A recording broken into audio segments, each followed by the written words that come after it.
Malam. Abun ƙaunar. Kin san me ne? Yanzu dai faɗa min me kike so in yi. Fara rike wannan? To shi ke la kyauta ta ce. Ana kan zuwa kuma gidan nan ba. Baba ka faɗa amma a yi haƙuri baba. Ban ce ka turo magabatan ka batun da wuri. To baba sai cewa kake a turo ni ban san me zan tura ma ba me kake so a tura ma? Me ake turowa? To yanzu to na san dai turin dai ba zai wuce gashi ga waye ga amma yanzu ina wayanka baba. Zan shiga cikin ɗauko ka zan shiga cikin gida sai in ɗauko Yawwa shiga sai ka ɗauko wayan sai in tura ma ko?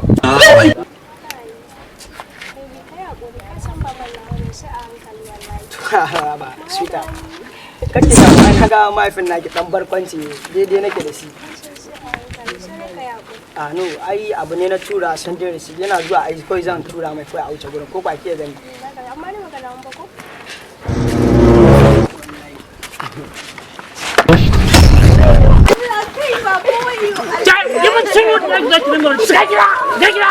An jakar uba ni za ka iskanci ka ce wani wai in tura? Wai zan yi daga.